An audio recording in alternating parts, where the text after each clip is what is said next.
नमस्कार दोस्तों, कैसे हो आप लोग। उम्मीद है आप लोग अच्छे होंगे। नवरात्रि के 9 दिनों में क्या चीज़ करें जिससे माँ दुर्गा प्रसन्न हो जाए।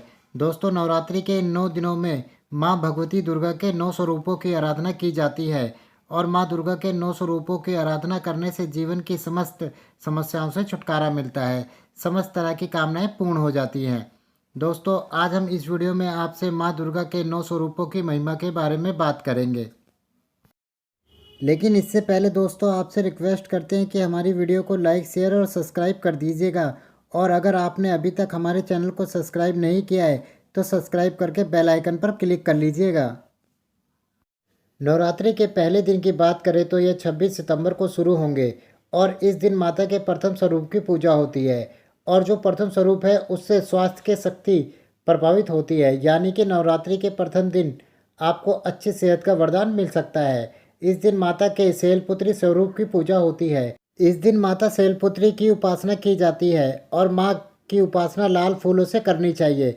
नवरात्रि के पहले दिन अगर आप माता की पूजा करना चाहते हैं तो लाल फूलों से उनकी उपासना करिएगा और गाय के दूध का शुद्ध घी उन्हें अर्पित करिएगा, आपके लिए बहुत अच्छा रहेगा।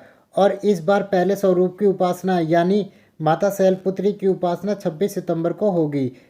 26 सितंबर को अगर आप माता शैलपुत्री स्वरूप की पूजा करेंगे, माता शैलपुत्री स्वरूप का ध्यान करेंगे तो स्वास्थ्य से संबंधित जो भी आपकी बाधा है, सेहत में जो भी दिक्कत चली आ रही है, वो दिक्कत आपकी दूर हो जाएगी। नवरात्रि के दूसरे दिन ज्ञान और वैराग्य की शक्ति बहती है। ज्ञान और वैराग्य की शक्ति का प्रभाव रहता है। दूसरा दिन ज्ञान का है और वैराग्य का है।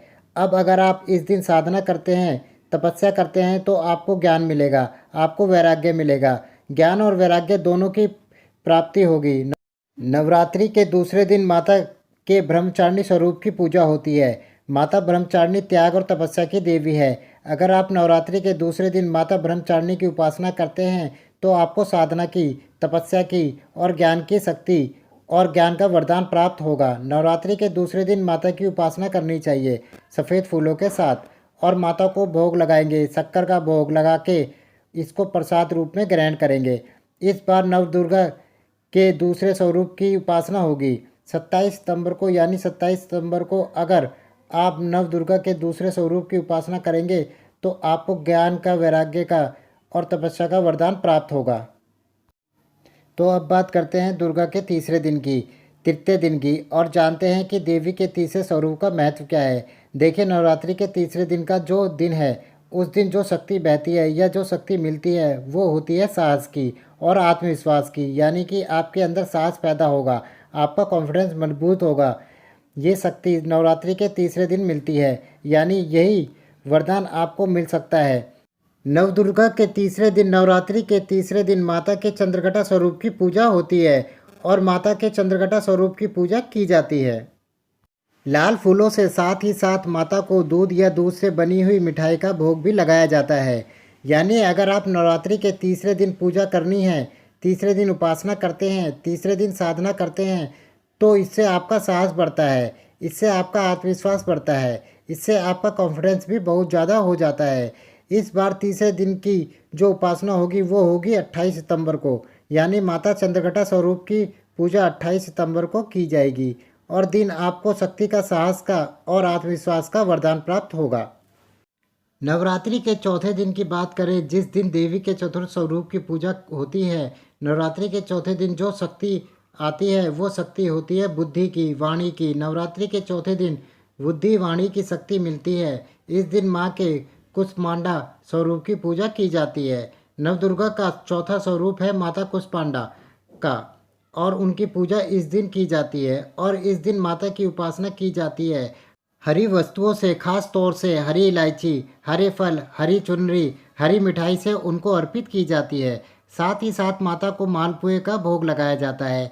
ये भोग लगाना विशेष शुभ, विशेष मंगलकारी माना जाता है। इस बार माता के चौथे स्वरूप को यानी माता कुष्मांडा की पूजा होगी 29 सितंबर को। और जैसा आपको पहले बताया, नवरात्रि के चौथे दिन आपको ज्ञान का, विद्या का और बुद्धि का वरदान मिलेगा। जिसको अपनी याददाश्त अच्छी करनी हो, अपना ब्रेन शार्प करना हो, दिमाग को बहुत अच्छा बनाना हो, ऐसे लोग नवरात्रि के चौथे दिन पूजा उपासना जरूर करेंगे। अब बात करते हैं पाँचवें दिन की। नवरात्रि के पाँचवें दिन की शक्ति क्या है और देवी का पांचवा स्वरूप कौन सा है। देखिए, नवदुर्गा का जो पांचवा स्वरूप है उससे संतान संबंधी बाधाएं दूर होती है। संतान की प्राप्ति नहीं हो रही है तो संतान प्राप्ति का वरदान मिलता है, और अगर संतान की प्राप्ति हो गई है तो संतान की उन्नति के लिए वरदान मिलता है। यानी पांचवें स्वरूप से संतान से जुड़े हुए तमाम वरदान आपको प्राप्त होते हैं। इस दिन माता के स्कंद माता स्वरूप की पूजा की जाती है और इस दिन माता की उपासना की जाती है। पीले फूलों के साथ ही साथ माता को केले का भोग भी लगाया जाता है और इसको प्रसाद के रूप में ग्रहण किया जाता है। इस बार पांचवें स्वरूप की जो उपासना है वो 30 सितंबर को की जाएगी। तो देखिए, माता स्कंद माता की पूजा अगर आप करते हैं नवरात्रि के पाँचवें दिन, तो संतान प्राप्ति की समस्या हो, संतान के उन्नति की समस्या हो, ये समस्याएं आपकी आसानी से दूर हो जाती हैं। अब बात करते हैं नवरात्रि के छठे दिन की और देवी के छठे स्वरूप की। नवदुर्गा का जो छठा स्वरूप है उससे शीघ्र विवाह का वरदान मिलता है, मन चाहे विवाह का वरदान मिलता है। इस दिन पूजा होती है नवदुर्गा के कात्यायनी स्वरूप की। कात्यायनी माँ की पूजा नवरात्रि के अलावा भी देश दुनिया में की जाती है। मनचाहा विवाह करने के लिए या योग्य पति प्राप्त करने के लिए इस दिन भी माता की उपासना पीले फूलों से की जाती है और साथ ही साथ माता को शहद का भोग भी लगाया जाता है और माता कात्यायनी की पूजा की जाती है। इस बार माता के छठे स्वरूप की उपासना 1 अक्टूबर को की जाएगी। तो 1 अक्टूबर को अगर आप माता कात्यायनी की पूजा करते हैं, माता कात्यायनी की अगर आप उपासना करते हैं, आपका मनचाहा विवाह नहीं हो पा रहा है या विवाह से संबंधित कोई बाधा आ रही है, तो उसको वरदान आपको देवी के छठे स्वरूप से छठवें दिन प्राप्त होगा। देखिए, नवदुर्गा का जो सातवां स्वरूप है वो अपने आप में बड़ा विशिष्ट है, बहुत ज़बरदस्त शक्तिशाली स्वरूप माना जाता है। नवदुर्गा के सातवें स्वरूप से रोग दूर होते हैं, शोक दूर होता है और बाधाओं का नाश होता है। यानी अगर आप बहुत बीमार हैं, बहुत दुखी हैं, जीवन में बाधाएं बहुत ज़्यादा हैं और आप नवदुर्गा के सातवें स्वरूप की पूजा करते हैं, तो ये बाधाएं आपके जीवन से दूर हो जाएंगी। इसके अलावा आपका नकारात्मक ऊर्जा से छुटकारा होगा और मंत्र तंत्र से भी आपको छुटकारा मिलेगा। नव दुर्गा के सातवें स्वरूप के रूप में माता के कालरात्रि स्वरूप की पूजा की जाती है। सुगंध से और धूप बत्ती के साथ ही साथ माता को गुड़ का भोग लगाया जाता है और इसे प्रसाद के रूप में ग्रहण किया जाता है। तो अगर आप बीमारियों से परेशान हैं, अगर आप दुखी हैं, तंत्र मंत्र की कोई बाधा है या ग्रहों से परेशान है, तो इससे आपको छुटकारे का वरदान नवरात्रि के सातवें दिन मिल सकता है। इस बार सातवें स्वरूप की उपासना 2 अक्टूबर को की जाएगी। बात करते हैं नवरात्रि के आठवें दिन की और देवी के आठवें स्वरूप की। नवरात्रि के आठवें दिन मनचाहे विवाह का और सुखद वैवाहिक जीवन का वरदान आपको मिल सकता है। अगर आप मनचाहा विवाह करना चाहते हैं या चाहती हैं या आप चाहते हैं कि आपका वैवाहिक जीवन अच्छा हो, आपका वैवाहिक जीवन सुखद हो, इसके लिए वरदान आपको नवरात्रि के आठवें दिन मिल सकता है। इस दिन माता के महागौरी स्वरूप की पूजा की जाती है। माता महागौरी स्वरूप अपने आप में बड़ा विशेष है और माता की पूजा की जाती है सफ़ेद फूलों से। साथ ही साथ माता को नारियल का भोग लगाकर उसे प्रसाद के रूप में ग्रहण किया जाता है। तो अगर आप मनचाहा विवाह चाहते हैं या आप चाहते हैं कि आपका वैवाहिक जीवन अच्छा हो, तो देवी के आठवें दिन, देवी के आठवें स्वरूप यानी माता महागौरी की पूजा करें, आपके लिए बहुत शुभ रहेगा। और इस बार माता के आठवें स्वरूप की पूजा 3 अक्टूबर को की जाएगी।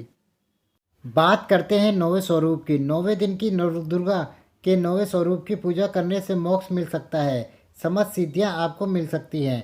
और नवरात्रि के नौवें दिन माता के सिद्धिदात्री स्वरूप की पूजा होती है और इनकी पूजा अलग अलग रंगों के फूलों से करनी चाहिए और माता को काले तिल का भोग लगाना चाहिए। इस बार माता के नौवें स्वरूप की पूजा 4 अक्टूबर को होगी।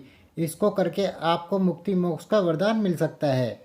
दोस्तों, अगर ये वीडियो आपको पसंद आया है तो वीडियो को लाइक करिएगा, दोस्तों को शेयर ज़रूर करिएगा और चैनल को सब्सक्राइब करके बेल आइकन ज़रूर दबाइएगा।